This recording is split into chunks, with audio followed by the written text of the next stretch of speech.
ယူပါယုံကြီးကြီးထားနိုင်ရင်အချိန်တိုင်ရင်အဲ့ဒီပန်းနိုင်ကိုရောက်ရတဲ့အခွင့်ဖျားပြင်ဆင်ပေးတယ်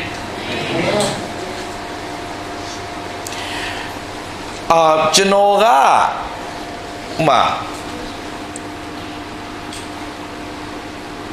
ဆရာဆန်နီတို့တည်တာပဲเนาะအခုကျွန်တော်ဒီထိုင်းနိုင်ငံမှာနေတော့ဆိုလွန်ခဲ့အနှစ်20ကျော်လောက်ကကျွန်တော်တွဲခဲ့တာဆရာအဓိကကျွန်တော်တွဲတာတော့ဟိုခေါင်းလောင်းဆိုင်အေးနဲ့တွဲဆိုင်အေး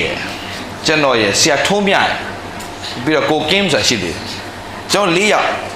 ဆရာစန်နီတို့ကြတော့အဲ့တော့အမှုတော်ဆောင်ဖို့သူတို့ကမဆုံးဖြတ်သေးဘူးသူတို့ကမဆုံးဖြတ်သေးတော့သူတို့က home sale လေးတော့လာတယ် home sale လေးမှာပါဝင်တယ်စကတ်တယ်ဖယားကိုချစ်တယ်ကျွန်တော်တကယ်တွဲပြီးတော့သွားတာအိမ်ကလေးသွားတယ်ဆိုတော့ဆရာထုံးမြ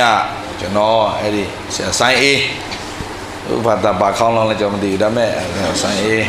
ကိုကင်းကျွန်တော်၄ယောက်ပုံမှန်အိမ်ကလေးခီးစဉ်နေသွားတာများတယ်ကျွန်တော်တို့ဘယ်လိုခေါ်မလဲရှင်းပြောရင်တော့ကျွန်တော်တို့မရရမသိချတဲ့သူတွေပါဆရာထုံးမြလည်းသူကလည်းနှလုံးသားတွေကြေကွဲရရောက်လာတဲ့ချိန်တကယ်နှလုံးသားတွေကြေကွဲရရောက်လာတဲ့ချိန်နော်စပင်ကဟိုဂျပန်စပင်နဲ့ဆရာထုံးမြဒီလိုအဲ့နဲ့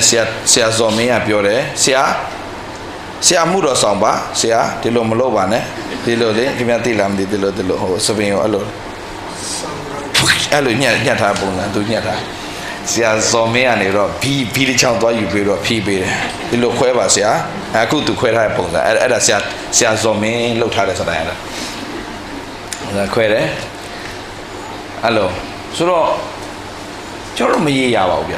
သူလည်းပဲစိတ်တကြပြီးတော့ရောက်လာတာပေါ့ဗျာပြောမယ်ဆိုတော့ဒါမဲ့ကျွန်တော်အမြဲတမ်းယူပါယုံပြောတယ်တနေ့ဖျားသခင်ကျွန်တော်ကဘာနဲ့အဝါကျွန်တော်ဖျားချီးမြှောက်ပြောတဲ့အချိန်မှာကျွန်တော်အဲ့ဒီရွှေခေါင်းလောင်းထမင်းစားနေရဆရာဆိုင်ရဲ့ထမင်းသူကျွေးတာစားသူ့ရဲ့ဆိုင်ကဲသူ့ရဲ့ကားရှိတယ်သူကနော်သူကားပေါ်တင်းသူကျွေးတာစားအဲ့လိုသွားတယ်ဘုရားသူများကျွေးတာစားတော့ကျွန်တော်အကြီးကျယ်တယ်ပြောတော့ तू ကြာလာတော့ तू မကြိုက်တော့ဘူးကျွန်တော်ကြိုက်တယ်ဆိုတာဒီဗီနည်းနည်းရှော့ပါစကားပြောနည်းနည်းရှော့ဆိုင်ရံကြတယ်ပြောစကားပြောနည်းနည်းရှော့ကျွန်တော်လည်းမရှော့အများအားကျွန်တော်ဝန်ခံခဲ့တဲ့အရာတွေအခုကျွန်တော်ဖြစ်နေတဲ့အရာတွေအားလုံးဟာလွန်ခဲ့တဲ့အနှစ်20ကျော်လောက်ကကျွန်တော်ကပြောခဲ့တဲ့အရာတွေအကုန်ဖြစ်နေတာဟုတ်ပါလားမသိအဲ့ဒီအချိန်တုန်းကကျွန်တော်ကဘာမှမရှိတာဘာမှမရှိဆိုဘာမှမရှိတဲ့လူတယောက်ကရှောက်ပြောတာဘသူကယုံမှာ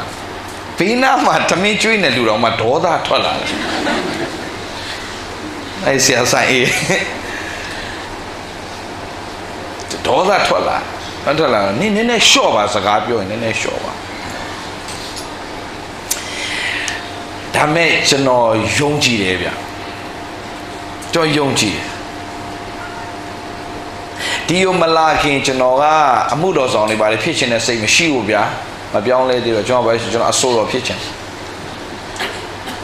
မိုင်းနေတော့ဆိုကျွန်တော် stage show တွေမလွတ်တန်းကျွန်တော်stage show ကြည့်ကြမရှိလဲပတ်စံတော့ခိုးတယ်ကျွန်တော်အမေပတ်စံခိုးတယ်သူများပတ်စံမခိုးကျွန်တော်အမေပတ်စံခိုးတယ်ကျွန်တော်ခိုးတော့သွားကြည့်အဲ့လိုလှုပ်တယ်ကျွန်တော်တကယ်တော့မြတ်စဉ်းစားကြည့်ကျွန်တော် live ကတကယ်တော့လူအနေနဲ့ကြည့်မယ်ဆိုရင်ဘာမှမရည်ရတဲ့ကောင်ကျွန်တော်လိုမရည်ရတဲ့ကောင်တွေတော့မှဖခင်ကချီးမြှောက်လို့ရရင်နာချီးမြှောက်လို့ရရင်ဒါဘာမဟုတ်သေးဘူးကျွန်တော် international level ကျွန်တော်သွားဖို့ရှိတယ်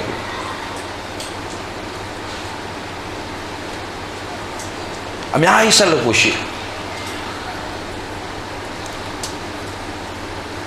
ဘာမှမရည်ရခဲ့တဲ့ကျွန်တော်တို့ဒါပေမဲ့ယူပါယုံတော့ကျွန်တော်ရှိဒါလေးကိုပြောပြချင်ပတ်စံမရှိနေပြီယူပါယုံရှိပါလို့ပြောချင်ဟာလေလုယာ ပတ်စံမရှိလို့တင်1 minuteနဲ့ယူပါအောင်ရှိပါတခုတော့ပြောမယ်ယူပါယုံမရှိဘဲနဲ့ပတ်စံရှိရင်အဲ့လူကမကြခင်မှာအဲ့ပတ်စံကုန်ပတ်စံမရှိတော့ညာလေယူပါယုံရှိရင်အချိန်တန်ရင်အဲ့ဒီယူပါယုံကမှတ်ထားညီကောင်မအင်္ဂလိပ်စကားမှာရှိတယ် for every vision there is a provision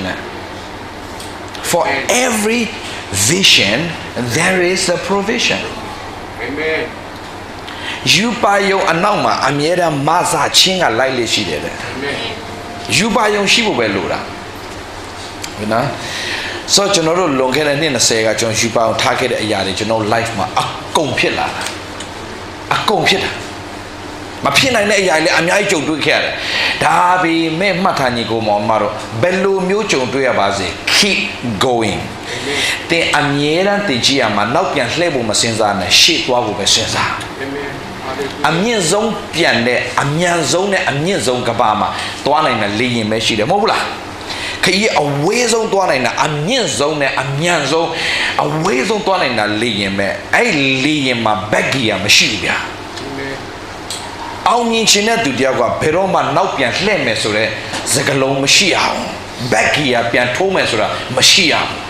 အေးထိုင်းနိုင်ငံမှာစူးစမ်းကြည့်မှာပေါ့လေမရရင်တော့ငပုတော့ပြန်မယ်ဆိုတဲ့ခင်ဗျားတို့အတွေးခေါ်လုံးဝဖောင်ဖြတ်ထား Amen Hallelujah တခုခုလောက်တော့မယ်ဆိုဖောင်ဖြတ်ရဲရတယ် Amen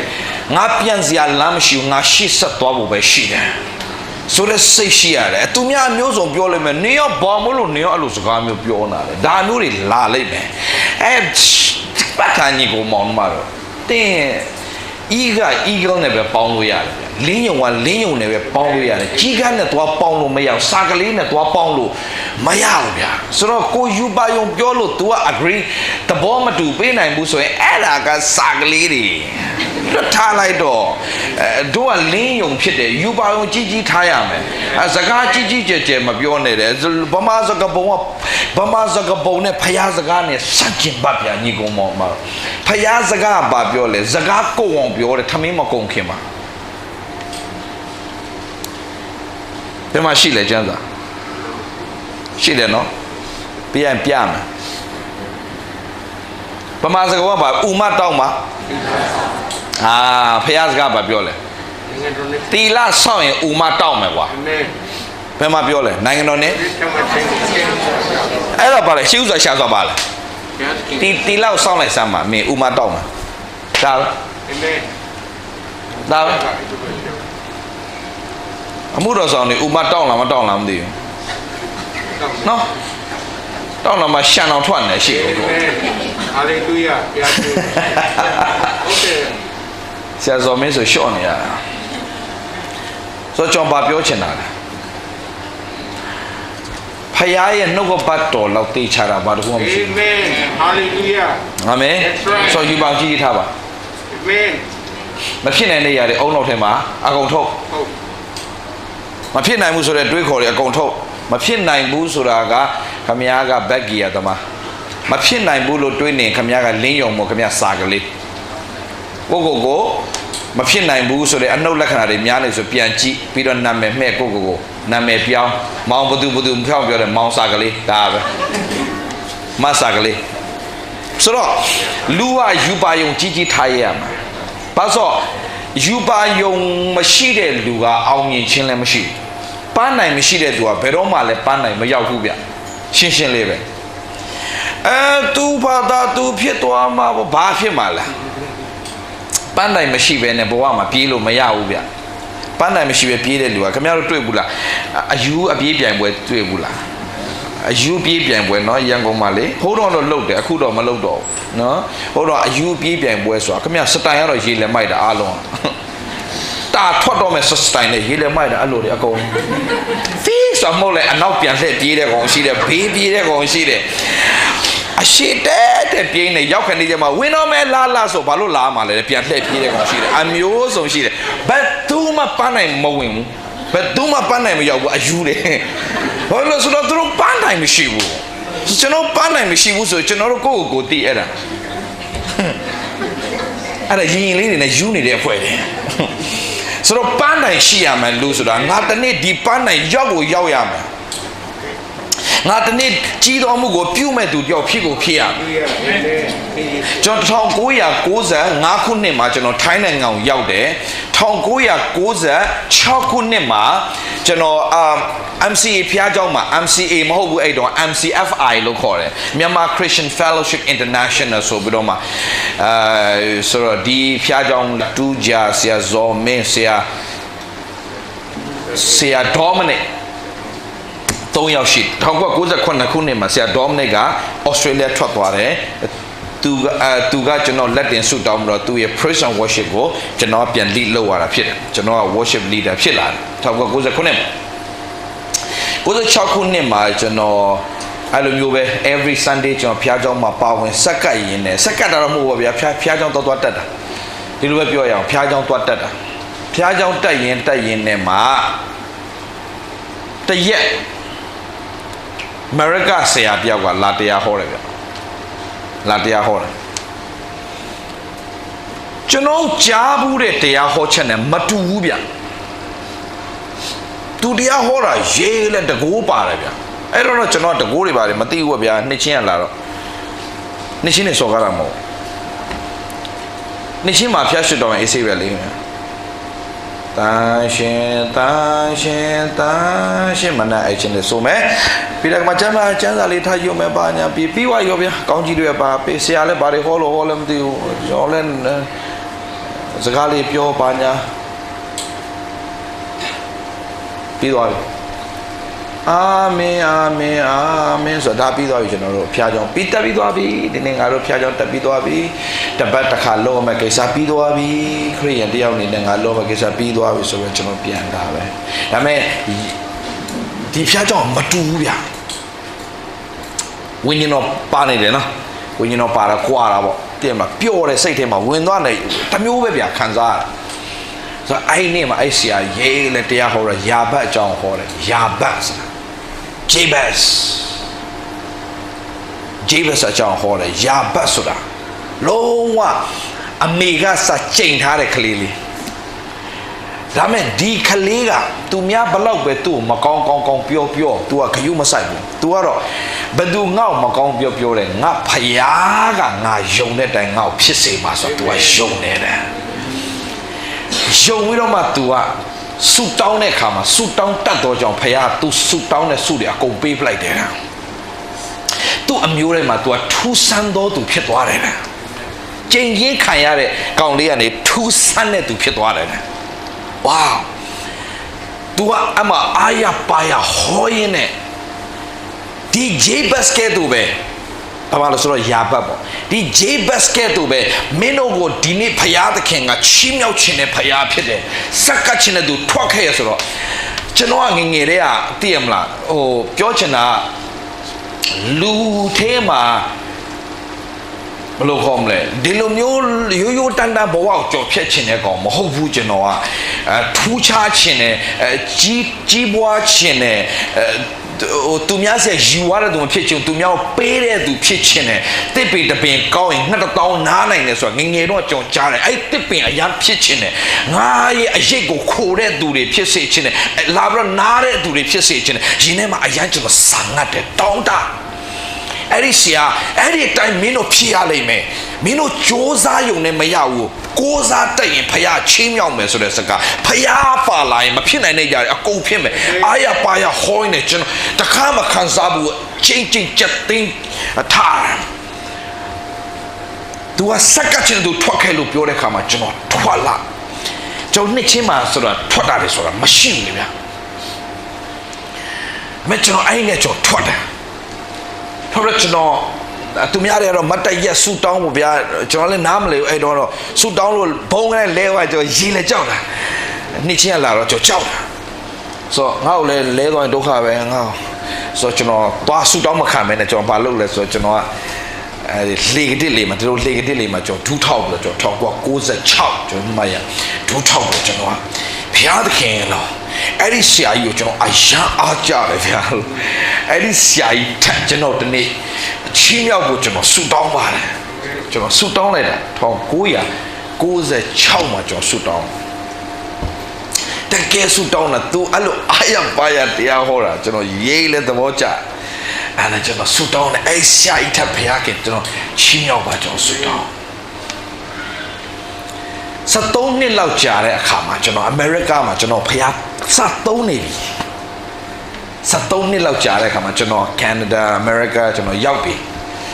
ဆိုတော့မတွက်တော့ဘူးเนาะကျွန်တော်တွက်ရင်လက်တွေခြေတွေအကုန်ပါလာမယ်ဆိုတော့မတွက်တော့ဘူးဆိုတော့73နှစ်လောက်ကြာတဲ့အခါမှာကျွန်တော်အမေရိကမှာ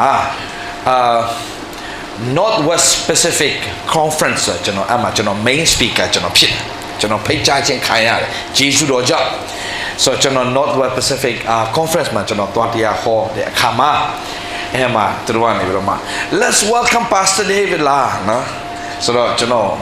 ခေါ်ဖိတ်တဲ့အခါမှာကျွန်တော်စင်ပေါ်တက်သွားတဲ့အချိန်မှာစင်ပေါ်ရောက်ချင်းမှာပဲကျွန်တော်ရဲ့ဒီလိုဘယ်ဘက်အချမ်းဒီညီလေးလောက်ရှိမှာပေါ့အဲ့ဒီမှာကျွန်တော်လွန်ခဲ့တဲ့73နှစ်လောက်ကလာတရားဟောတဲ့ဆရာကြီးအဲ့ဒီဆရာကြီးထက်ကျွန်တော်ချီးမြှောက်ပါလို့ကျွန်တော်ပြောခဲ့တဲ့ဆရာကြီးကကျွန်တော်တရားဟောပွဲရအောက်မှာရောက်နေတာသူကကျွန်တော်ကြည့်နေကျွန်တော်သူ့ကိုကြည့်တဲ့အခါမှာကျွန်တော်တရားဆက်ဟောလို့မရတော့ဘူးဘာဖြစ်လို့လဲဆိုတော့ဖခင်ကျွန်တော်စကားချက်ချင်းစကားပြောတယ်မင်းလွန်ခဲ့တဲ့73နှစ်ကဆူတောင်းခဲ့တာမင်းမေ့သွားပြီမလားမင်းဆူတောင်းတာမင်းမေ့ပြီမဲ့ငါမမေ့ဘူးမင်းသူ့ထက်တာ၍ချီးမြှောက်ခံကြတယ်သူဒီနေ့မင်းရဲ့တရားဟောချက်ပြန်နားထောင်ဖို့ရန်အတွက်လာနေပြီလေဒီမှာမင်းကိုဖခင်ချီးမြှောက်တယ်မင်းစကားကိုငါကမင်းမေ့မယ်မင်းဆူတောင်းတာငါမမေ့ဘူးကျွန်တော်ချက်ချင်းပဲကျွန်တော်ဘလို့မှသူ့ရဲ့မေတ္တာဖခင်ရဲ့မေတ္တာခံစားရရင်လေမခံနိုင်ဘူးလူဟာကျွန်တော်ဟိုဘက်လဲပြီးတော့ကျွန်တော် worship လုပ်ကြရအောင်တကယ်တော့ကျွန်တော်တရားဆောင်ဟောနေကျွန်တော်ဖခင်မေတ္တာကိုခံစားလုံးတဲ့အခါမှာကျွန်တော်မိုးတယ်အဲ့မှာပဲပြီးတော့မှ worship နှစ်ပုတ်လောက်ပြီးသွားတဲ့အခါမှာကျွန်တော်အရာမဲ့လွတ်မြောက်ခြင်းရပြီးတော့မှကျွန်တော်အာရပါရတရားဟောတယ်ပြီးတော့မှကျွန်တော်ဆင်းသွားပြီးအဲ့ဆရာရဲ့နှုတ်ဆက်တယ်ဘာဖြစ်လို့ကျွန်တော်စီလာတာလဲဆိုတော့ဖယားသခင်နှုတ်ကပတ်တော်ကဘဒုအဖြစ်အလုံးလုံးနေလဲဆိုတော့ငါတို့ကအမြဲတမ်းလိုက်ရှာနေတယ်ဖယားသခင်ကနှုတ်ကပတ်တော်ရှိတဲ့နေရာမှာခံယူတတ်ဖို့ငါတို့အမြဲတမ်းပြင်ဆင်တဲ့သူတွေဖြစ်တယ်။ Oh no wonder အဲ့ဒါကြောင့်ဒီလိုလူမျိုးတွေဖယားချီးမြှောက်တာပါလားဆိုတော့တည်သွားဒါကြောင့်ဘလောက်ပဲဖယားချီးမြှောက်ပါစေဖယားနှုတ်ကပတ်တော်စေလွတ်တဲ့သူလာပြီးဆိုရင်တော့ respect ပေးတတ်ဖို့အရာကြီးကြီးလဲဆိုတော့သူစမကြောတင်ယူမိတာဒါငါမွေးထုတ်တဲ့ကောင်လေးတွေပဲဆိုတော့ဘယ်တော့မလုံးမိစေနဲ့အရာကြီးကြီးတယ်ဘုရားသခင်ဘာပြောချင်တာလဲဆိုတော့လွန်ခဲ့တဲ့နှစ်စေကျော်ကကျွန်တော်ယူပါယုံထားတဲ့အရာအလုံးပြည့်ရတဲ့အခွင့်ကိုဘုရားပြင်ဆင်ပေးတယ်ငါကဘာပတ်ချင်တယ်ဘုရားသခင်ကဆူတောင်းပြီးတိတ်မကြဘူးကျွန်တော်လက်ထဲကိုကဘာပတ်နိုင်တဲ့ passport ထည့်ပေးတယ်ဒီမြန်မာ passport နဲ့ဆိုပတ်ဖို့ဘယ်လွယ်မလဲတစ်ချိန်လုံးဟိုတုံးထုอ่ะဒီတုံးထုอ่ะတစ်ချိန်လုံးဘာတုံးထုနေရမှမသိဘူးထုနေရတဲ့အနီရောင်ဘုရားကမပေးဘဲနဲ့ကျွန်တော်အပြာရောင်လက်ထဲထည့်လိုက်တဲ့အခါမှာကဘာပတ်တစ်ခုဝင်လာပြီဆိုတော့အဲ့ထိုင်းနေတိတ်ကြီးစမလို့တော့ဟိုတော့ဆိုအနီရောင်လေးနဲ့ဝင်လာထိုင်းอ่ะimmigration မှာကြည့်တဲ့ပုံမဟုတ်အပြာရောင်ဆိုပြစ်ချလာတယ်ဘယ်ရက်နေမှာလဲ3 days 3 day ပြောတာတလ2လတွေဖမ်းဖတ်ထုပေးနေဒါမျိုးတွေလည်းရှိတယ်မနေချင်ဘူးဆိုမှအဲ့လေဆိုတော့ဘာပြောချင်တာလဲကျွန်တော်တို့ရဲ့ life ကိုဘုရားကပြောင်းပြန်လှန်ပြတဲ့တခုပဲယူပါအောင်ကြည်ကြည်ထားပါအာမင်အဲ့ချိန်တော့ကျွန်တော်ဗမာ passport လေးကိုင်တော့ဒီဗမာ passport နဲ့ကဘာပတ်ဖို့ဆူတောင်းတာတော့မဖြစ်နိုင်ပါဘူးဆိုတာမျိုးကိုတွေးရင်တော့ဒီအနီပဲတစ်သက်လုံးကန်ရမှာချင်းသေးတယ်ဒါပေမဲ့မဖြစ်နိုင်တော့ဖြစ်စေတယ်ဖခင်တချင်းလေးဒီပဲမဆိုနဲ့လာမရှိတဲ့တော့ရနိုင်လန်းကိုတချင်းပဲမဆိုနဲ့ယူပါယုံထားရမယ်တို့တချင်းလေးပဲတစ်ပတ်တစ်ခါဒီချင်းလေးဆိုတယ်မလားငါသိတယ်လာမရှိတဲ့တော့ရနိုင်လန်းကိုဆိုလိုက်မယ်ဒီ GMYC မှာလာအောင်မယ်အဲသူတို့တွေဆရာထန်တောင်းတော့ဖွဲ့လာတော့စူကြအောင်ချင်းဆိုတော့တကယ်တော့အဲ့ဒီဆက်တဲ့ဆရာခွာပြီးလာလိမ့်မယ်သူကတကယ်သူကလေးကမွေးလာတဲ့အချိန်မှာသူနှလုံးမှာ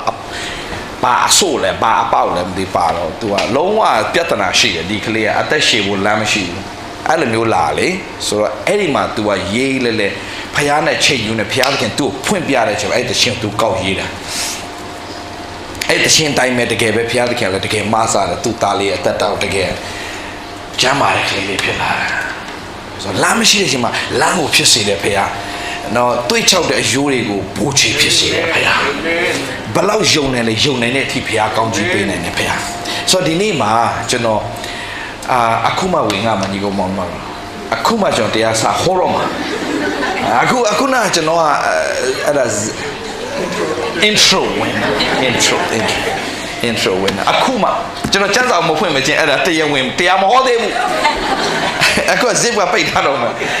ဆိုဖွင့်ပြီစိတ်မကောင်းမဖြစ်ကြတယ်စက်သားတွေအေးကုန်တော့မှာဆို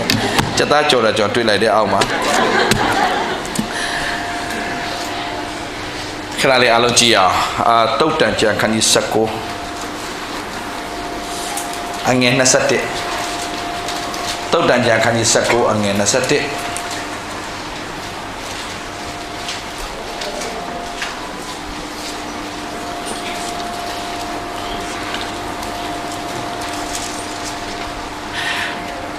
ကျွန်တော်ဘယ်နေရာမှာပဲရှိစိတ်ဓာတ်မကျနဲ့စိတ်မပြတ်နဲ့အာမင်နဲ့အာမင်ဘေးနားမှာရှိသူပြောလိုက်စိတ်ဓာတ်မကျနဲ့စိတ်မပြတ်နဲ့ဘယ်တော့မှအာမင်နဲ့မဖြစ်နိုင်တဲ့အရာကိုမဖြစ်နိုင်တဲ့အချိန်မှာဖြစ်စေတယ်ဖခင်ကကျွန်တော်ဖခင်ရှင်ဖြစ်တယ်အာမင်ဟာလေလုယာကျွန်တော်ကနိုင်ငံခြားတွေတော့ဘွဲတွေရပြီးလာဟောရင်တော့ခင်ဗျားတို့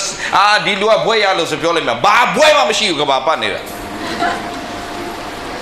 မရှိဘူးကျွန်တော်ရှောက်တော့ရွက်တတ်တယ်ကျွန်တော်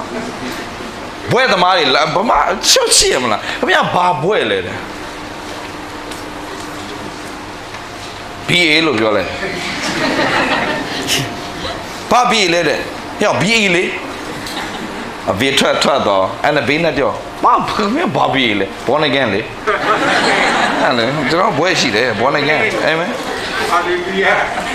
ဒါမဲ့ born again BAထားပြီးတော့မှဥစားဒေါက်တာတွေဘာနဲ့တွေ့ရင်ခင်ဗျာဒေါက်တာဘွဲတွေဘာရှိလာလားရှိတာပေါ့ခင်ဗျာကျွန်တော် PhD လို့ခင်ဗျာ PhD ဟုတ်တယ်ခက်ဒီပဲထွက်လာတကယ်ဖေးနာပြောခင်ဗျာ PhD တကယ်ဟုတ်လို့လားဟုတ်တယ်လေမင်းရလားအဲ့ဒီ PhD ထက်တော့ငါပိုစစ်သေးတယ်လို့ PhD P preaching H healing D deliverance ဟာလုံးနေတာလေမဟုတ်လားဆရာစနီ PhD ပဲရဲပြောလိုက်ဆရာစနီဘာပွဲရှိလဲ PhD ဒါ preaching healing deliverance ဒါပဲယေရှုဘာလုပ်ခဲ့လဲယေရှုမှာ PhD အစစ်ယေရှုဘာလုပ်လဲ preaching တရားဟောတယ် healing အနာကငြိမ်းတယ် D deliverance ဘာလုပ်လဲနတ်ဆိုးတွေဟာဒီတော့ခုပဲလုပ်တယ်ငါလည်းဒီတော့ခုပဲလုပ်တယ် PhD ပဲဒါဘယ်သူမှလာမပြောနဲ့ခက်ဒီပဲဘာပွဲရှိလဲဒီပွဲရှိတယ်ဘယ်တော့မှတင်သူများမကြည့်ပြောပြမယ်သူများနဲ့မတူလို့တင်ဘယ်တော့မှအားမငင်နဲ့မကြောက်ဒီဖွဲ့တယ်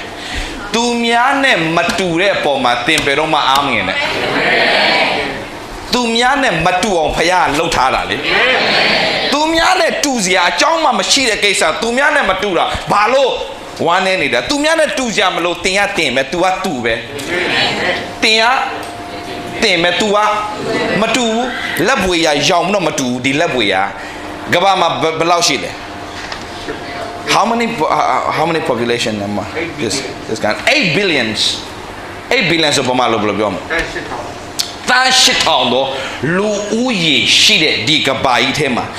ရောင်ပြီးတော့မှခင်ဗျလက်ပွေရတယောက်နဲ့တယောက်မတူဘူးဘာလို့မတူရလဲတင်ရတင်မဲ့ तू ကတူပဲ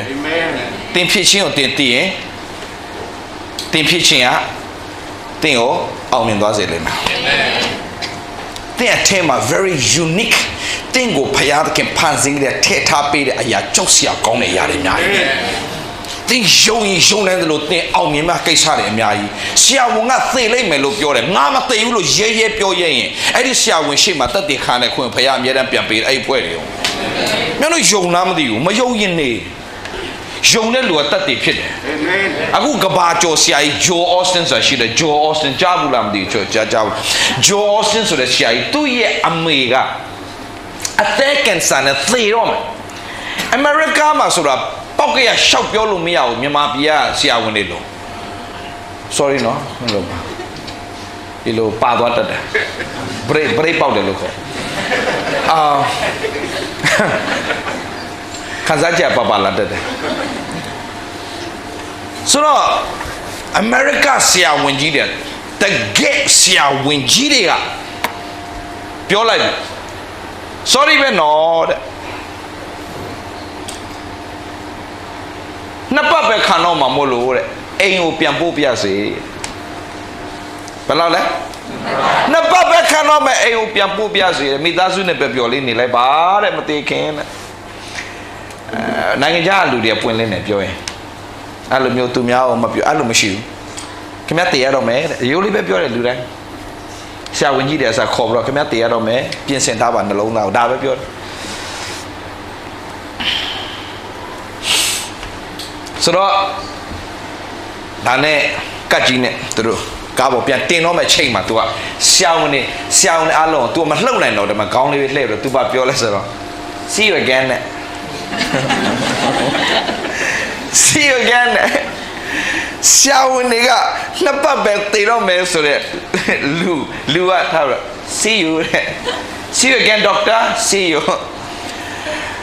तू ပြောတဲ့စကား see you လို့ပြောလိုက်ပဲမဲ့အထဲမှာ तू မှာယူပါယုံကြည်ချက်အပြည့်ရှိတယ်ငါကျမ်းမာရင်ငါကျမ်းမာတဲ့အချိန်မှာငါကျမ်းမာရင်ဆိုတာ if ဖြစ်သွားပြီ no အင်္ဂလိပ်စကားမှာ if ဆိုတာကဖျားတဲ့နိုင်ငံတော်မှာ if ဆိုတာမရှိဘူးငါကျမ်းမာခဲ့သည်ရှိတော့ငါပြန်လာမယ်အဲ့ဒါ if there is no if in the kingdom of God ဖျားနိုင်ငံတော်မှာ if ဆိုတာမရှိဘူး when ပဲရှိတယ် when I'm healed I will come back ငါကျမ်းမာသွားတဲ့အချိန်မှာငါပြန်လာမယ်မင်းတို့စီသူအဲ့စကားပြောတော့သူထွက်သွားတာနှစ်ပတ်လည်းမသေးဘူးသုံးပတ်လည်းမသေးဘူးလေးပတ်လည်းမသေးဘူးဒီနေ့ထိအသက်ရှင်နေတယ်လွန်ခဲ့တဲ့အနှစ်30လောက်ကသေမယ်လို့ပြောတဲ့အဖွားကြီးဟာဒီနေ့ထိမသေးဘဲနဲ့သူ့သားရဲ့တရားဟောပွဲရှေ့မှာအမြဲတမ်းထိုင်ပြီးတော့တရားနားထောင်နေတဲ့သူဖြစ်နေတယ်သူဘာပြောလဲသူ့ကိုနှစ်ပတ်ပဲခံမယ်လို့ပြောသူဘာပြောလဲသူလှည့်ကြည့်ပြီးတော့မှ see you again သူကျမ်းမာသွားတဲ့အချိန်မှာသူပြန်သွားတယ်ဆေးရုံအဲ့မှာဆရာဝန်တွေကိုမင်းတို့ပြန်တွေ့မယ်လို့ပြောတယ်ငါပြန်လာတွေ့တာနော်တဲ့ငါကျမ်းမာသွားပါပြီငါ့ကိုအကောင်းဆုံးအဆုံးထိကူညီပေးခဲ့တဲ့အတွက်မင်းတို့လည်းကျေးဇူးတင်ပါတယ်ဆိုတော့လာပြောတယ်သူရဲ့စာအုပ်တွေနဲ့ထွက်တယ် how to overcome cancer ဆိုတဲ့စာအုပ်ထွက်တယ်ကင်ဆာယောဂါကိုဘယ်လိုအောင်မြင်နိုင်မလဲဆိုတဲ့နှုတ်ကပတ်တော်နဲ့အခြေခံထားတဲ့စာအုပ်ထွက်တယ်အရန်ကောင်းတဲ့ Dodie Austin ဆိုတဲ့အမျိုးသမီးကြီးညီကောင်မောင်မတို့ life မှာဖယားသခင်ရဲ့ထည့်ထားပေးတဲ့အရာကြောက်စရာအရန်ကောင်းတယ်ဆရာဝတ်သေတော့မယ်လို့ပြောတဲ့အရာကို science ကိုနိုင်တာက faith ပဲ amen သိပ္ပံပညာအရာဒါသူတို့မမှားဘူးဆရာဝန်တွေမမှားဘူးဆရာဝန်တွေကသူတို့တွက်ချက်အရာဒီအသေးကဒီလောက်ပဲလှုပ်နိုင်တော့တဲ့အတွက်ကြောင့်မကြခင်မှာဒီအသေးကလုံးဝအလုံးမလုံနိုင်တော့ဘူးဆိုတာသူတို့ကတေးချသူတို့တွက်ချက်ပြီးမှသူတို့ပြောတော့သူတို့မမှားဘူးသူတို့မှားတာမဟုတ်သူတို့မမှားဘူးဒါပေမဲ့လမ်းမရှိတော့တဲ့အချိန်မှာလမ်းကိုပြန်ဖြစ်စေတဲ့ဖယားရှိရဆိုတာကိုသိသွားတဲ့လူကတော့အဲ့ဒီအချိန်တွေကိုပြောင်းပြန်လှန်ပြသွားတာအာမင်တခုတော့ရှိတယ်ဖယားတတ်နိုင်တယ်ဆိုတာသိယုံနေတော့မအောင်မြင်ဘူးဖယားတတ်နိုင်တယ်ဆိုတာသိယုံနဲ့မအောင်မြင်ဘူးဖယားတတ်နိုင်တယ်ဆိုတာကိုသိပြီးတော့ယုံမှအောင်မြင်တာအာမင်ကွာရင်ညီကိုမောင်မတို့ဖယားသခင်တတ်နိုင်တယ်ဆိုတာသိပါတယ်အဲ့ဒါကမအောင်မြင်သေးဘူးသိတဲ့သူတွေအများကြီးသိသွားတယ်ဆုံးရှုံးသွားတယ်သိတဲ့သူအောင်မြင်တာမဟုတ်ဘူးသိပြီးတော့ယုံတဲ့သူအောင်မြင်တာယုံကြည်ခြင်းမှာအမြဲတမ်းပါလာလဲ action ယုံကြည်ခြင်းမှာအမြဲတမ်း action ပါတယ်ဘယ်လို action လဲ America မှာရှိတဲ့ Texas မှာ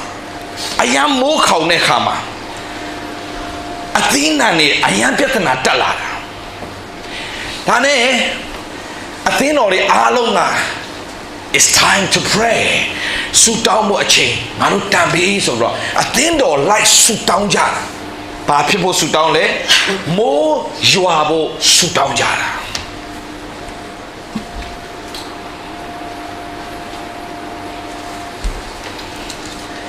တပတ်ပြီးတပတ်ဆူတောင်းကြတယ်ဒါ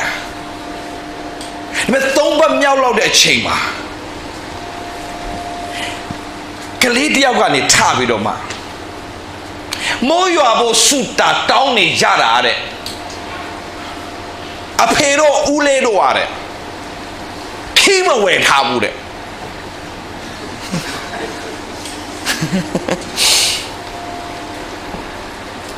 ကျွန်တော်ထီးပါတယ်တွေ့လာတဲ့အဲ့ဒီကလေးရဲ့ယုံကြည်ခြင်းဘယ်လောက်ကြောက်စရာကောင်းလဲနေဘာဖြစ်လို့ထီးယူလာလဲတဲ့ဖွားရမေးတော့မိုးရွာမဲဆူတောင်းထားတယ်လေမိုးရွာငါဆိုလိုက်မယ်တဲ့တချို့ကမိုးရွာဖို့သာဆူတောင်းတယ်အဲ့ကလေးလောက်တောင်မပြင်ဆင်ဘူးဆူတောင်းပြီးရင်စတင်ပြင်ဆင်ပါအဲ့ဒါကယုံကြည်ခြင်းမှာအများနဲ့ပါရှိလဲ action ပါလာတယ်ဘယ်ဘာသာမှာဆူတောင်းခြင်းရဲ့အာမခံချက်အတိအကျမရှိဘူးဒီလောကဘတ်တော်မှာပဲရှိတယ်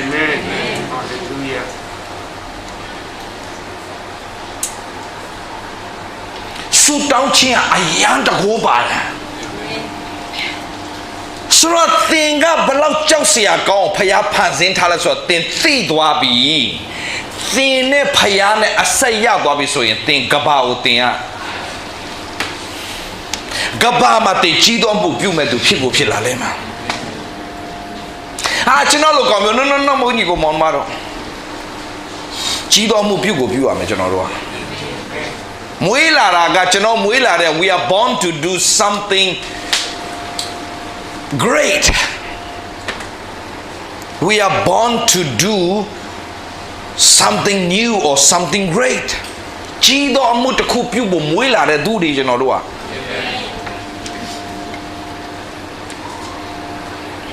ကိုထင်မသေးပါနဲ့ကိုထင်မသေးပါနဲ့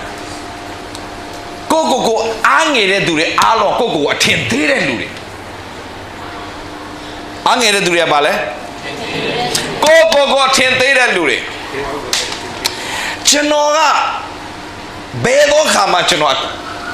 အားမငယ်တတ်ဘူးဘာလို့အားမငယ်လဲဆိုတော့ကျွန်တော်ရောက်ရမယ်ပန်းနိုင်ကျွန်တော်တိနေတယ်ဘာလို့ကျွန်တော်ကိုသေခြင်းထဲတော့မှရွေးနှုတ်တယ်ဖခင်ဘာလို့ကျွန်တော်ကောင်းကြီးမပေးရမှာလဲဆိုတော့ကျွန်တော်ယုံကြည်တယ်လေကျွန်တော်ငါ့တော့အသက်ပေးနိုင်တယ်ဖခင်ဘာလို့ငါ့ကိုကဘာမပတ်စေရမှာလဲကဘာပတ်စေတယ်ဖခင်ဆိုတော့ငါယုံတယ်ကဘာမြေပုံသွားဝယ်တယ်ကဘာမြေပုံပေါ်မှာလက်တင်တော့ဒူးထောက်တော့ဆူတောင်းတယ်အချင်းကျဲဆူတောင်းတယ်ဒီနေ့အဲ့ဒီကဘာကျွန်တော်လက်တင်ဆူတောင်းခဲ့တဲ့ကဘာမြေပုံပေါ်မှာအကုန်ဖခင်ပို့ပြီးသွားပြီကျွန်တော်လက်ချိုးရည်လို့ရှိရင်ခြေထောက်တွေပါတော့မှမလောက်သေးဘူးကျွန်တော်ရောက်ခဲ့တဲ့နိုင်ငံတွေများသွားပြီကျွန်တော်ဘာဖြစ်လို့လဲကျွန်တော်ယူပါအောင်ထားခဲ့လို့ဆိုတော့ဒီနေ့ကစပြီးတော့ကျွန်တော်ကဒီမှာရောက်တော့မှဘယ်တော့ပြန်ရောက်မလဲလည်းမသိဘူးရောက်တော့မှကျွန်တော်ပြောချင်တဲ့အရာတော့ယူပါယုံထားပါလို့ပေါ့စားမလုပ်ပါနဲ့သင်အားဖြင့်ကြီးသောအမှုတစ်ခုကိုလူတွေမျှော်လင့်နေတယ်အာမင်ငါအားဖြင့်ငါကြီးသောအမှုတစ်ခုပြုမယ်လူပေါင်းမြောက်များစွာတက်ကောင်းကြီးဖြစ်စေမယ်ဟေးမထညီကိုမောင်သင်ကိုဖခင်ကောင်းကြီးပေးလိမ့်မယ်အဲ့ဒါကသူများကောင်းကြီးပေးဖို့သင်ကိုဖခင်ကောင်းကြီးပေးတာဘယ်တော့မှသင်ဟာတယောက်တည်းဇိမ်ခံပြီးတော့မှတယောက်တည်းသင်တကိုယ်ကောင်းသမားမင်္ဂလာမရှိဘူးဖခင်သင်ကိုကောင်းကြီးပေးတာကသူများကိုကောင်းကြီးပေးဖို့ကောင်းကြီးပေးတာတို့တွေဒီနေ့ဖခင်သခင်စီမှာကျွန်တော်ဆုတောင်းတယ်ဖခင်ကျွန်တော်တို့ရေပေးပါရေလိုတဲ့သူကရေပဲတောင်းတယ်ဖခင်ကရေပေးခြင်းနဲ့ဖခင်မဟုတ်ဘူးသင်ကိုစိုင်းရေတွင်းဖြစ်စေခြင်းနဲ့ဖခင်ဟယ်လိုတင်ရေပဲရရင်တစ်ဖာတာပဲတင်ရတောက်မယ်ကုန်သွားမယ်ဒါပဲဖခင်သင်ကိုစိုင်းရေတွင်းဖြစ်စေခြင်းတာတင်ကိုယ်တိုင်သူများပြန်လဲစီးထွက်တဲ့အတ္တတာဖြစ်စေခြင်းတာအာမင်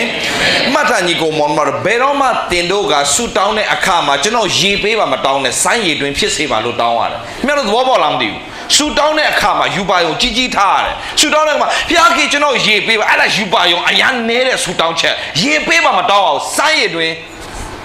ဖြစ်စေပါဘုရားခင်ကျွန်တော်ပန်းသီးလေးကျွေးပါပန်းသီးမတောင်းနဲ့ဘုရားမကြိုက်ဘူးတင်းကိုဘုရားဖြစ်စေချင်တာပါလေပန်းသီးအပင်ဖြစ်စေချင်တာ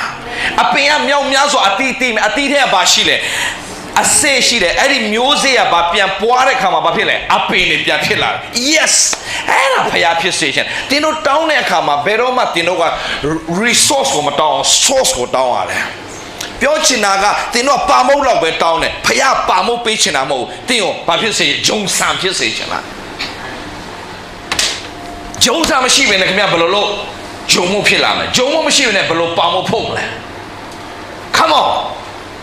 ဘုရားသခင်ကတင့်ကိုအမြဲတမ်းအရင်မြစ်ဖြစ်စေခြင်းနဲ့ဘုရားဘယ်တော့မှတင့်ကိုသူများစားပြီးသားလက်ကြံလောက်ပဲစားတဲ့အတ္တကိုဘုရားမလိုချင်ဘူးယူပါယုံကြည်ကြည်ထားကြကျွန်တော်အခုချင်းမိုင်မှာကျွန်တော် ministry မြေကွက်ဝယ်လိုက်တယ်အဲ့ဒီမြေကွက်ထဲမှာအဲ့ဒီမြေကွက်ပထမဆုံးမြေကွက်ဝယ်တယ်အဲ့ဒီမြေကွက်ပေါ်မှာကျွန်တော်တို့အဆောက်အအုံဆောက်ဖို့ကျွန်တော်ပြင်ဆင်တယ်ပြင်ဆင်တော့ဒီနိုင်ငံကပါမစ်စောင်းရတာနဲ့ကြာဖို့ချိန်စောင်းရတာနဲ့မျိုးစုံကြာတယ်ဒါနဲ့ကျွန်တော်အမေရိကတပတ်ပတ်တယ်ကျွန်တော်တရားဟောပွဲတွေဘယ်နှလလဲမသိသွားတာဘယ်လသွားလဲဟမ်၄လအမေရိကမှာကျွန်တော်၄လတောက်လျှောက်တပတ်မကြာကျွန်တော်ဇက်တိုက်တရားဟောပွဲတွေစော်တာကျွန်တော်ဘုရားသခင်ကျွန်တော်တိုးပြဆိုတော့ကျွန်မအဲ့မှာသွားနေနေစိတ်ထဲမှာတော့โอเคငါတော့ဒီမြေပေါ်မှာအဆောက်အုံဆောက်မယ်ဆိုတော့အနည်းဆုံး6လနဲ့တစ်နှစ်ကြာတယ်ငါတို့ဇန်နဝါရီလမှာကျောင်းဖွင့်မယ်ဘလို့မှငါမမီတော့ဆိုတော့ဒီမြေကွက်ကိုဒီအမှထားရမယ်ဟိုတယ်တစ်ခုငှားပြီးတော့မှငါတို့ကျောင်းရမယ်ဆိုတော့ကျွန်တော်အဖွဲ့နဲ့ကျွန်တော်တိုင်းမင်းနဲ့ရှာကြချင်းမိုင်ကကျွန်တော်အမှုတော်ဆောင်တွေကျွန်တော်ရှာခိုင်းတယ်ရှာကြသူတို့လည်းဟိုတယ်တွေရှာတယ် resource တွေရှာတယ်အမျိုးစုံရှာတယ်ကျွန်တော်စိတ်တိုင်းမကြောက်ကျွန်တော်ဘာလုပ်ဖို့လဲငှားပြီးတော့အဆောက်အုံငှားပြီးတော့ဘာလုပ်မလဲကျွန်တော်ကျောင်းဖွင့်မလို့ဒါပေမဲ့နောက်ဆုံးကျွန်တော်ဘယ်မှာသွားတရားဟောရလဲဆိုတော့ဒီဥမပြန်လာခင်နောက်ဆုံးမှာတရားဟောရလဲဆိုတော့ Tulsa Oklahoma မှာတရားဟောရင်းနဲ့ဆရာထန်ပေါင်တို့ဆရာကင်းပေါင်တို့ဆရာခွာပီးတို့ရဲ့ဝိညာဉ်ဖခင်ပေါ့ဗျာဆရာမုံထောင်တင်းတော်မှာကျွန်တော်တရားဟောတယ်ဟောနေတဲ့ဆရာမုံထောင်ရဲ့သားလေးကညနေတရားဟောပြီးလဲပြီးရောကျွန်တော်ကားစီမောင်းတယ်သူကကားစီမောင်းတယ်ကျွန်တော်ခီးဒီလိုမျိုးစားပြီးတော့ကျွန်တော်ပြန်ထွက်မှာဆရာတို့အိမ်ကိုပြန်တဲ့လမ်းမှာတဲ့6ထပ်တိုက်ကြီးတခုတွေ့လိမ့်မယ်တဲ့ယူပါယုံဆရာကြည့်ထားတဲ့အဲ့ဒီ6ထပ်တိုက်ကြီးက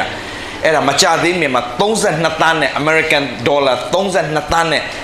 လူငယ်ပါစတာလေးတယောက်ဝယ်ထားတာအဲ့ဒီလူငယ်ပါစတာလည်းကျွန်တော်သားမိတ်ဆက်ပေးတယ်ကျွန်တော် what is name yo Market Todd no the other one Market Todd yeah Market Todd ဆိုတဲ့လူငယ်ပါစတာလေးအဲ့ဒီလူငယ်ပါစတာငယ်ငယ်လေး do you know how is he around 30 something probably 30 right so I 30 ဝင်းကျင်လောက်ရှိတဲ့ဒီ pastor လေးอ่ะယူပါယုံနဲ့ရေနံ company ပိုင်နဲ့32တန်းတိုင်ကိုဝယ်ချပြတယ်မချသေးမြန်26တန်းနဲ့ तू ကဝယ်ပြီးသားသူ့ building ကို तू ဖျားကြောင်းလာတဲ့သူတွေအားလုံးကားလုံးကားပေးပြတာပေးကန်းချက်ရေးလဲကျန်းတယ်ဖျားခင်ဖော်ပြလို့ဆိုတော့မှသူ့ဖျားကြောင်းအတွက်သူခဏဖယ်ပြီးတော့မှသူများကိုရီးယားဖျားကြောင်းတစ်ကြောင်းအကျွေးနဲ့ပြိနေဖျားကြောင်းတစ်ကြောင်းအကျွေးကုန်ဆက်ပေးလိုက်တယ်ဘယ်နှသားလဲမသိဘူးအတကုံဆော်တာပေးကန်းချက်ကြောက်စရာကြီးဒီလိုရေးလဲကျွဲဝတာ32တန်းနဲ့ဝယ်လဲဆရာကြည့်တယ်ကြည့်နဲ့ကျွန်တော်ပြန်ရှက်လာတာငါယူပါယုံဘာကြီးလေဟိုတယ်ငှားပြီးတော့မှကြောင်းဖွင့်မယ်ဆိုတာဘာငါယူပါယုံပါလဲငါပြန်လာနဲ့ဝဲမယ်ကျွန်တော်ဆုံးဖြတ်ပလိုက်တယ်ယူပါယုံမဲ့ထားမှန်တယ်ကျွန်တော်လက်ထဲမှာရှိနေပတ်စံနေအကုန်လုံးအများကြီးတော့မဟုတ်ပါဗျာရှိတဲ့ပတ်စံလေးပါလေအကုန်လုံးစူးဆက်ပြီးတော့မှ ဆိုတော့ညီကိုမောင်မလည်းပါဝင်မှုနဲ့ပြီးတော့အလှငွေတွေလည်းပါဝင်မှုနဲ့ကျွန်တော်တို့အခုက cash down လုံးဝအကျွေးမရှိပဲပထမဝယ်ထားတဲ့မြေကွက်မဟုတ်ဘူးပထမထားတဲ့မြေကွက်ကတော့2 တန်းလောက်ပဲတန်တယ်ကျွန်တော်တို့အခုက24 တန်းတက်24 ล้านပေါ့နော်လေထိုင်းလို့ရမ်းကျွမ်းနေပြီ24 ล้านနဲ့ကျွန်တော်တို့က cash down ဝယ်လိုက်တယ်ကျွန်တော်တို့ပေးလိုက်တယ်ပေးလိုက်ပြီးတော့မှဟိုပြင်ဒီပြင်နဲ့ဗျာဆိုတော့ဘာပဲပြောကျွန်တော်ပြောချင်တာတော့ကျွန်တော်တို့က cash နဲ့ကျွန်တော်တို့ကဝယ်နိုင်တဲ့ခွင့်ဖျားပြင်ဆင်ပေးတယ်ဆိုတော့3ထပ်ဆောင်ပါတယ်အခုအမှုတော်ဆောင်နေဖို့အခန်း6ခန်းတွဲပါတယ်6ခန်းတွဲပြန်စောင့်နေတယ်ဆိုတော့6ခန်းတွဲပြန်စောင့်နေတယ်ကျွန်တော်မကြခင်မှာထမင်းစားဆောင်နဲ့ကျွန်တော်တို့ကိုယ်ွယ်တဲ့နေရာရဲ့ကျွန်တော်နောက်ကျွန်တော်လူ1000ဆက်နဲ့ building ကြီးကျွန်တော်ထပ်ဆောင်မယ်အဲ့ဒါတော့ဘလောက်ရှားနေလဲနောက်တန်းဟမ်20လောက်အစ်စ်သွားမှာထင်နော်နောက်တန်း20လောက်အစ်စ်သွားမှာဆိုတော့နောက်20 ล้านလောက်ထပ်ကုန်ဆိုတော့is a 20 ล้านဟုတ်တယ်မလားတန်း20လောက်ကုန်မှာဒါပေမဲ့အေးဆေးပဲကျွန်တော်ပြောတယ်ဘာအကျွေးနဲ့မှအလုံးမလို့ဘူးအပြတ်ရှင်းမယ်ကျွန်တော်ယူပါယုံမဲ့ထားကျွန်တော်တို့ဘာမှအကျွေးမရှိဘူးကျွန်တော်ဘန်ကိုသွားတယ်ချက်ချင်းလက်ငင်းပတ်စံပေးမယ်လို့တော့ဘန်မန်နေဂျာကြီးထွက်လာတော့ကျွန်တော်လာကြည့်တယ်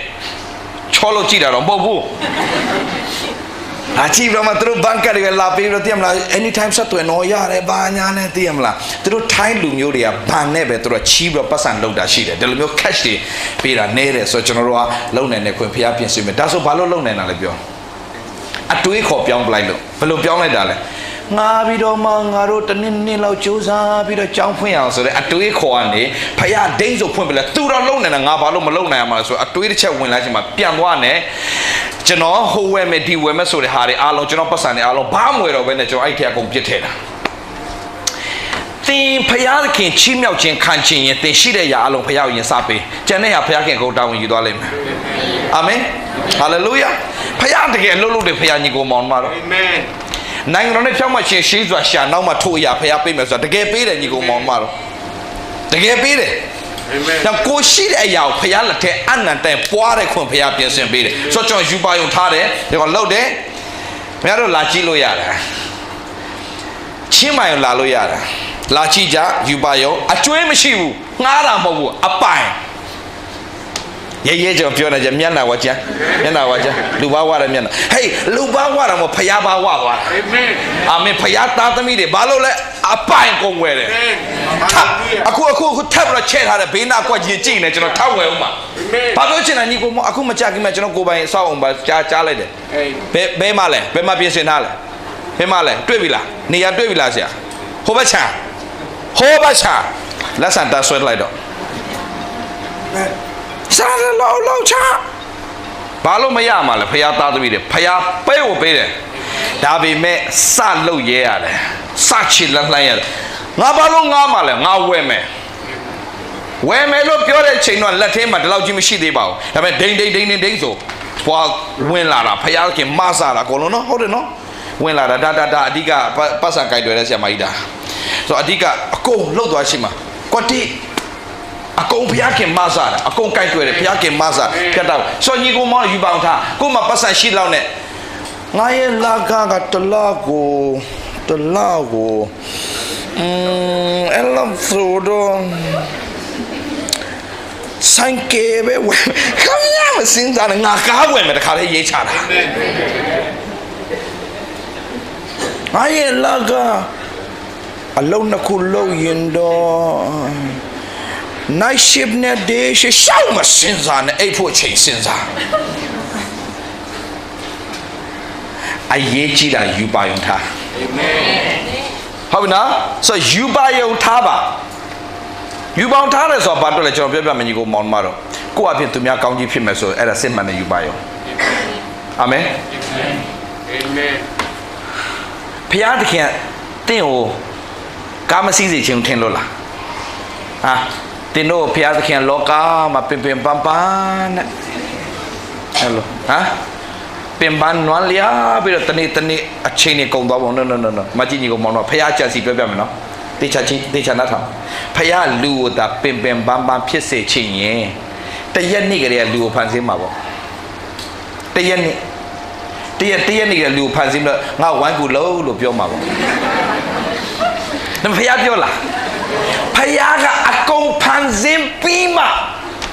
အကုန်စားစရာအတင်းအကုန်ပြင်ဆင်ပြီးဥယျာဉ်တေချာရှေ့လို့ပြီးတော့မှလူကိုဖန်ဆင်းပြီးတော့မှအေဒင်ဥယျာဉ်အေဒင်ဆိုတဲ့ပဲတိလားဟာ delightful place delightful ဆိုတာကလုံးဝကိုခင်ဗျတော့ကောင်းလားစိတ်ဘာမှစကားအဲ့ဒါပျောက်တယ်သလား delightful ဆိုတာလေလုံးဝခင်ဗျခြေနှက်စေတဲ့နေရာကြီးအာမင်ဖယားအဲ့ဒီသင်ခြေနှက်เสียကောင်းတဲ့နေရာမှာသင်ကိုဖယားထားခြင်းတာအာမင်ဘောလာမသိဘူးမောင်မတော်စိတ်ချပါကျွန်တော်ရှောင်းမပြောပါဘူးရှောင်းမပြောဘူးဒဲပြောလို့လူမုန်းတာဒါပဲဒါပဲဒဲတွေကျွေးလို့ဒါပဲဆိုတော့ကျွန်တော်ရှောင်းမပြောဘူးကျွန်တော်အဲ့လိုယုံနေကျွန်တော်အဲ့လိုဖြစ်လာဒေးဗစ်လာ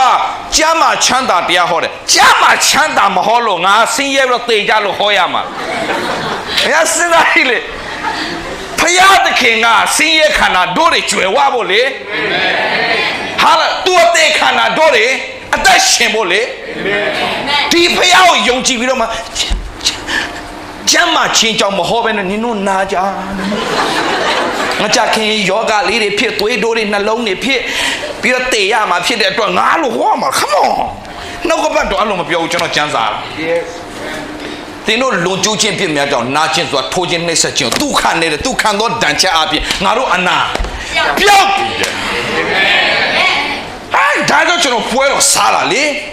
ဘာလို့ပွဲတော့စားလဲကိုတော့ခံပေးပြီးကျွန်တော်ခံစရာဘာအကြောင်းမှမရှိတော့ဘူးကိုတော့နဲ့တရားကိုလည်းဖြစ်ရတယ်ကျေးဇူးကကြီးတယ်ဟာလေလုယာကြီးမခင်ဗျအဲ့လိုမဟုတ်ဘဲနဲ့ခရိယန်တွေဖျားကြောင်းလာရင်အတုပချတဲ့ယုံနဲ့နေကောင်းလားဒီတိုင်းပါပဲဟာဘာဒီတိုင်းပါပဲဟာလောကကလေးမှာခိုင်းတော့တန်ချပြငါနာယောဂရိမ့်ပြီပြောက်ရဲပြောအာမင်ငဲလို့မဟုတ်ကျွန်တော်တို့ဖျားကြောင်းလာဘလို့လဲငင်းချင်းဒီလိုပါပဲကွာရဲမပြောရဲဘာကြောင့်ရဲမပြောရတာလဲရဲပြောပြီးမဖြစ်လာရင်ငါရှော့ပြောမဖြစ်လာငါရှက်ကွဲမှာတွားပြီခင်ဗျအဲ့ဒါယုံကြည်ခြင်းမဟုတ်ယုံကြည်ခြင်းဆိုတာဘာလဲမျော်လင့်တော့ရလိုက်ဆိုယုံကြည်ခြင်းဆိုတာဘာလဲမျက်မှောက်ပြုခြင်းဖြစ်တယ်မမြင်သေးတော့မမြင်သေးတော့ရအောင်ဆွဲလာနေဆိုတာဘာလဲဆွဲလာနေဆိုတာဖြစ်လာမယ်ဆိုတာငါဝန်ခံရတယ်ငါပြောတယ်အဲ့ဒီတက်တာဖြစ်ရမယ်ဖြစ်လာမယ်ယူပေါင်းကြီးထားမယ်ဖြစ်လာမယ်အာမင်ကြီးတော်မူတင်တဲ့ဘုရားရှင်ပြုလိုက်ယုံမသလားယုံမသလားမြတ်မဖြစ်နိုင်ဘူးရှောင်းပြောနေကြော်မကြိုက်ဘူးမဖြစ်နိုင်ဘူးမရှောင်း no ဒီမှာညီကောင်မောင်မတော်ကျွန်တော်မဖြစ်နိုင်တာဘာလို့မှမရှိဘူးမရှိဘူးကျွန်တော်ကြွယ်ဝချင်းကြောင်းဟောတယ်ကျွန်တော်ကြွယ်ဝလာတယ်ပြီးရောအာမင်ကြွယ်ဝချင်းကြောင်းမပြောရတဲ့ဆရာတွေကမကြွယ်ဝဘူးရဲပြောကြတယ်မပြောရဘူးကြွယ်ဝချင်းကြောင်းပြောတဲ့ကောင်ကြွယ်ဝလာကျမ်းမာချင်းကြောင်းပြောတယ်ကျမ်းမာလာဘာကြောင့်လဲ yes ယေရှုအဲ့တိုင်းပဲဆရာဒေးဗစ်လာကကျမ်းမာချမ်းသာတရားပဲဟောတယ်အဲ့လိုဟောတဲ့အတိုင်းကျွန်တော်ဖြစ်နေလေဗျာနှုတ်ကပတ်တော်ကအဲ့တိုင်းအဲ့တိုင်းပြောအဲ့တိုင်းဖြစ်နေတယ်ဘာလို့လဲအဲ့တိုင်းပဲကျွန်တော်ယုံတယ်ကျမ်းစာဘာပြောတင်ယုံတိတန်တင်နိုင်တင်ယုံတိတန်တင်နိုင်တင်ယုံတိတန်တင်နိုင်တင်ပါယုံလဲငါတော့တယ်သူ့ရဲ့ဘဘွားကိုတို့တာနဲ့ငါပျောက်မယ်လေပြောတယ်မိန်းမသွားတို့တာပျောက်လားပျောက်တယ်ခင်ဗျာငါသွားတို့လေပဲသူငါခရီးတော့မဆိုင်ပဲနဲ့ထွက်သွားတဲ့ကိစ္စငါတို့လည်းဘာမှဖြစ်မှာမဟုတ်ပါဘူး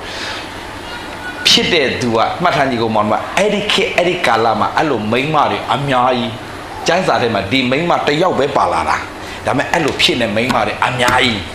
ဒါပေမဲ့တွားပြီးတော့မှတို့ရင်ပြောက်မယ်လို့ယုံနေမိန်းမတွားတို့တော့ပျောက်သွားတယ် तू ယုံသည့်တိုင်း तू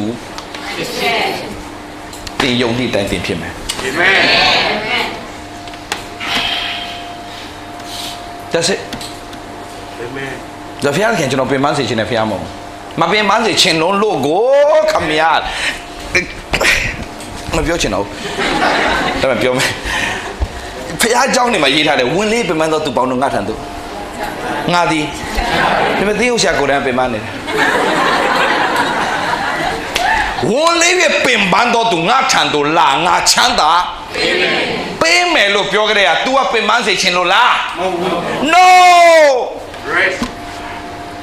အင်္ဂလိပ်စကားဆိုအရင်ကောင်းတယ် Come to me I will give you rest amen rest ဘာလဲ rest ဆိုတဲ့စကားဘာလဲအဲ့ဒီအေဒင်ဥယျာဉ်ထဲမှာအာဒံနဲ့အေဝါကိုအနားယူခိုင်းတယ်သင်အနားယူစေချင်တာ